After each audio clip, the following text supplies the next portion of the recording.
Hey, I'm Geeky Pastimes, and today I've got all of the details for you about the Battlefield 2042 beta. We know when it is, we know what we're going to be able to play in it, and I'm going to let you know what I think about all of these different things. If you like the video, please don't forget to like and subscribe. We've got some big changes coming to the channel soon, some new shows, some new ideas, a sort of more consistent format for some things.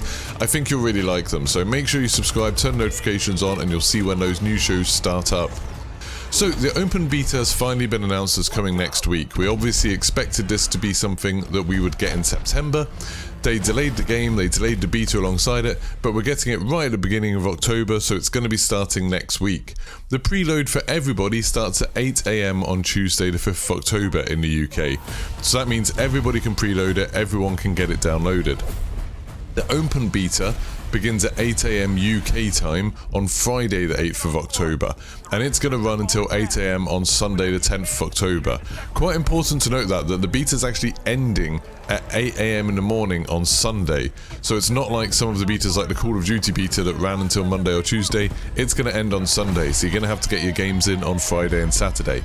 Now, if you have pre-ordered the game, you're going to be able to take part in the early access, and that's going to begin at 8 AM on Wednesday the 6th of October. I wouldn't be surprised if there was some other way of getting into that early access beta. Normally there's codes on things like Twitter, maybe on some Twitch streams. Check out my Twitter feed, twitter.com/geekypastimes. There's always a chance that I'll have some codes and things like that, so check it out and we'll see if we can get some extra people into the early access. So like I said, the main one's going to start on Friday at 8 AM in the morning in the UK, and then the early access is going to start on Wednesday at 8 AM in the UK, so they get an extra couple of days to play. In the beta, there's only one mode and there's one map, so you're going to be playing the classic Conquest, although remember in Battlefield 2042, Conquest has actually changed a little bit. So each area, each kind of flag in the old sense, has a number of smaller flags inside it, and you need to control the majority of those to control the overall area. So say the Bravo site could be one huge complex, one huge building, and it will actually have 3 flags within that, and you've got to hold the majority of those in order to control that area of the map.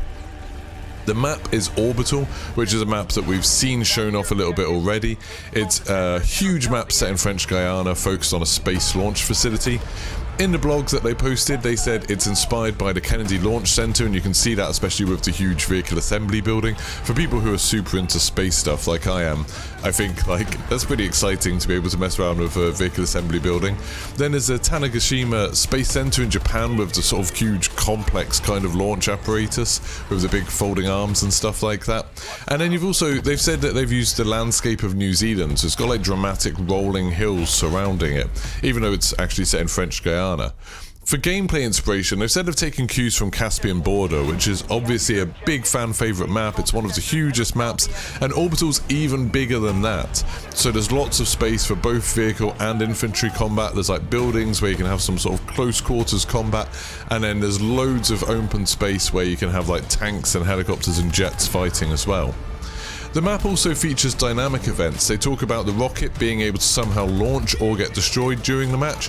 We don't know how that happens yet. Like, it could be something as simple as a button somewhere that you press, or maybe it's more complex. With the Levolution that we saw in earlier Battlefield games, sometimes there was like a slightly complex way to activate things, like there was a couple of things that you had to do or a couple of things you had to destroy.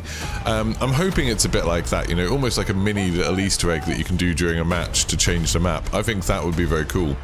They've also talked about there being dynamic weather changes, and in the trailer we actually see that spectacular tornado that we saw ages ago with the Battlefield reveal.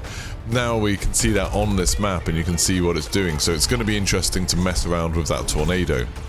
Now, even though in the main game, in the full game that's releasing in November, there's going to be 10 different specialists, so you're going to be able to use like the wingsuit and things like that. In this one we're only going to have 4 different specialists, so we're going to have McKay with his grappling hook, Maria with that healing syringe, and remember you can't revive players with that anymore, they've changed that. Now it's just someone who can heal from a distance. There's Boris who can set up a turret, and there's Casper who has the recon drone. And obviously they also have their perks as well, so like McKay is nimble, which means he can move around a little bit quicker, he can jump a bit further, clamber a bit quicker and things like that. Maria can revive people with full health. Boris, his turret's stronger if he's near him, and Casper has this weird thing that can flash up at the side side of the screen that detects when a player is near him, which is obviously useful if someone's creeping up behind you. You're also going to be able to use other gameplay features that we saw, so things like calling in vehicles on a tablet wherever you are, so even though the map is huge, you're not going to have that battlefield thing of getting stuck out in the wilderness. You're going to be able to load up your tablet, pick a vehicle that you want, and it will get airdropped into you with this cool like rocket parachute combination. And also you can use the plus system for weapons attachment, so while you're out in the field, if you decide, okay, now I need a scope because I'm a bit further away from everyone, you can do that. You can just put a scope onto your gun, or you can attach a suppressor, or you can change the type of ammo you've got, which is very cool. Now there is a progression system in the beta, so even though it's only running for 2 days, there's going to be stuff to unlock. They've said the main leveling system gives you access to things like guns and gadgets and specialists. It's unclear whether all the specialists will be unlocked from like the beginning, or whether maybe you'll have to get a certain amount of XP to unlock some of the specialists, who knows. Then there's also a progression system on the weapons, so the more you play with a weapon, the more attachments you unlock for it, like different scopes and things. Then there's a player card system, so on your player card you have your level, you have an icon and a title, which I'm guessing are things you can unlock, some card art, again I'm guessing a sort of cosmetic thing you can unlock, for these are sound like sort of things you get in battle passes, but also for finishing challenges, maybe like how you get in Call of Duty.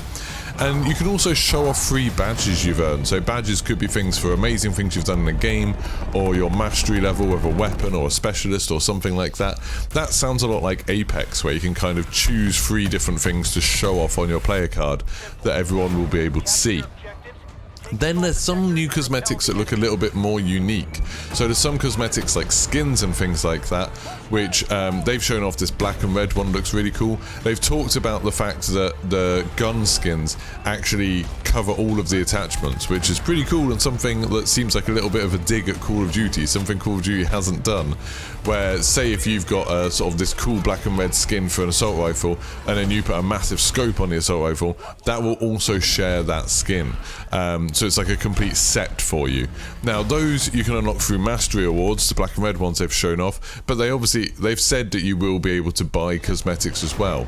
Now I'm not sure whether or not you're going to be able to buy cosmetics in the beta, because that would be weird, because they've said none of your progress will carry over from the beta, none of your unlocks, anything like that, none of your stats. It's going to be completely wiped before the game comes out. So I'm not sure, so maybe they'll do what Halo did, where they give you a little bit of currency to use in the shop just to see how all of that stuff works, but then take it away at the end of the beta. But yeah, they've said you'll be able to unlock some cosmetics, and then there'll also be ones that you can buy. And again, like I said, probably the battle pass and things like that as well. So I'm really excited for the beta. I'm really excited about some of the things that they've added. They've talked about cross progression already, so that's awesome. So if you want to play a bit of it on a PC and then you want to switch over to the console, like I do that quite a lot. When I want to play in the living room, I'll play on console, and all of your progress will carry over. All of that stuff's cool.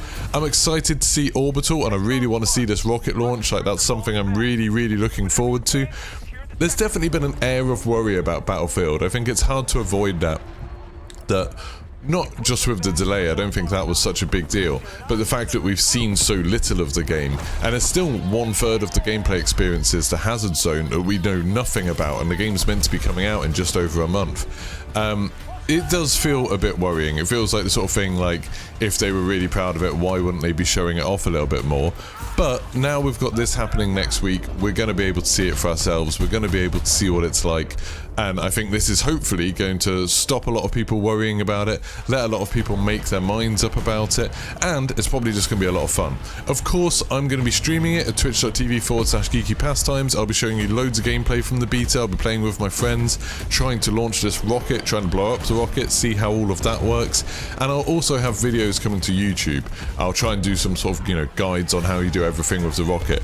So make sure you follow me on Twitch, twitch.tv/Geeky Pastimes. Make sure you subscribe and turn your notifications on here, so then you never miss a video, you never miss anything when I'm showing it off. That would be really cool. So thank you very much, and goodbye.